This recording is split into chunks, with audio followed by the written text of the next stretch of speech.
Good afternoon, everyone.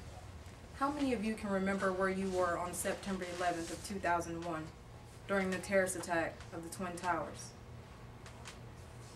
Or what you were doing on January 6th of 2009 when Barack Obama was officially elected as president? Now, how about June 11th of 2003? Or better yet, June 25th of 2008? I don't expect you guys to know what date that signifies.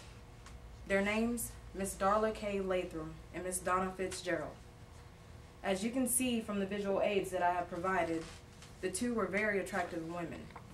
And from their photos alone, you can tell they were full of life. Essentially, beauty wasn't the only thing they both had in common. These two women were both correctional officers for the Florida Department of Corrections. And like so, they were both killed at the hands of violent inmates, dying of horrendous deaths, according to Correctional Compass, the official newsletter of Florida Department of Corrections. Darla Latham, 38, an officer at Charlotte Correctional Institution, was killed by an inmate Dwight Eaglin, who took her life using a sledgehammer and other tools, then stuffed her lifeless body in a maintenance closet during his attempt to escape. Donna Fitzgerald, age 50, an officer of Tomoka Correctional Institution, was stabbed to death by inmate Enoch Hall with a homemade knife made out of sheet metal. Her body was found slumped over a cart with multiple stab wounds. Although some of you may remember hearing about these tragedies, however, you looked at correctional officers no differently. By a show of hands, how many of you have heard adverse remarks about correctional officers or law enforcement? Such as like they abuse authority, they assault inmates, and so on. Now, how many of you have ill feelings because of the things that you have heard? I mean, I don't blame you. I used to feel the same way about law enforcement. Every time you turn around, there are stories of corruption. For instance, the most recent case about the correctional sergeant involved in the scandal assuring protection of an inmate for financial gain. As per staff writer Austin Miller of the Ocala Star-Banner, the correctional officer accepted tires as well as other monetary items in exchange to protect an inmate from being harmed.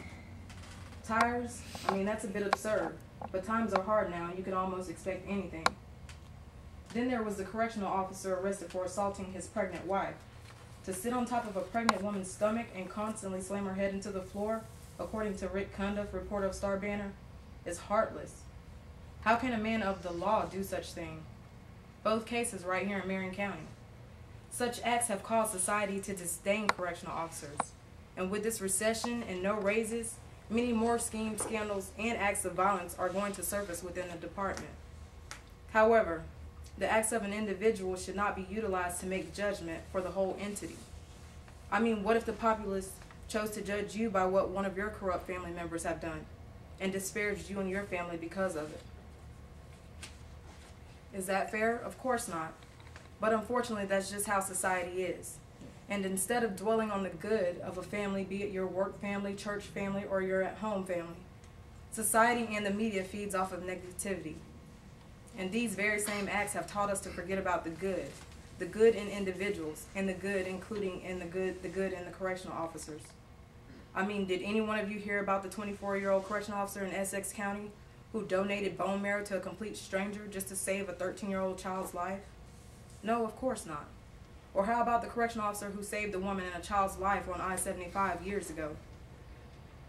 Society doesn't even take the everyday risk that officers face when they walk into those gates of their institution into consideration and focusing on the officers. Is it due to lack of knowledge? Or is it because the media has spoken so harshly about correctional officers that the good doesn't outweigh the bad? Needless to say, correctional officers have an extraordinary job. It is a challenging career. The demands are infinite, the dangers are recurrent, and the commendations are minimal. Despite the everyday dangers, lack of sufficient staff, long hours, and the few that are corrupted, about 20,000 Florida correctional officers respectfully get up and go to work, uncertain if they will make it out of those gates safely. That's less than 25% of the inmate population in Florida.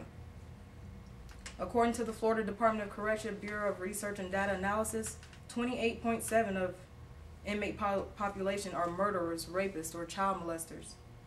Can you imagine what it feels like to walk through those gates every day, not knowing their intentions or their motives? It's petrifying.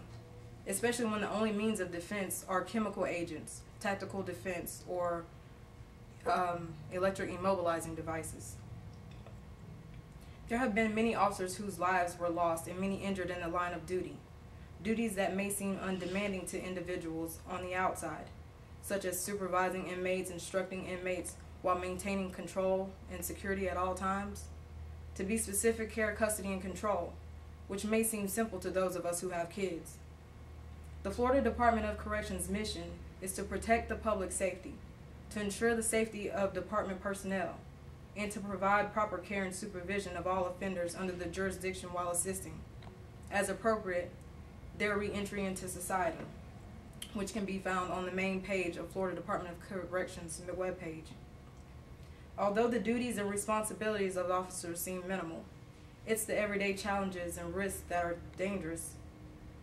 Because in just a split second, like incidents that aroused resulting in the death of officers Donna Fitzgerald and Darla Latham, situations can turn tragic.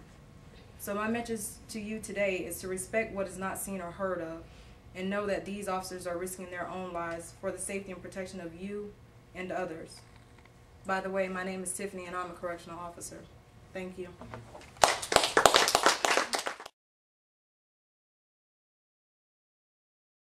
My name is Mercedes Fermin. James Richard Potter. Nelty Potter. Arielena Potter. Victor Friend.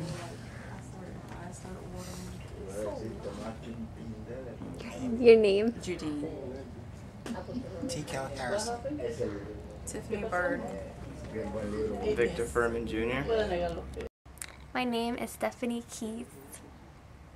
Hi, my name is Nicole Barbieri. I lost track, so Richard Carver. next time.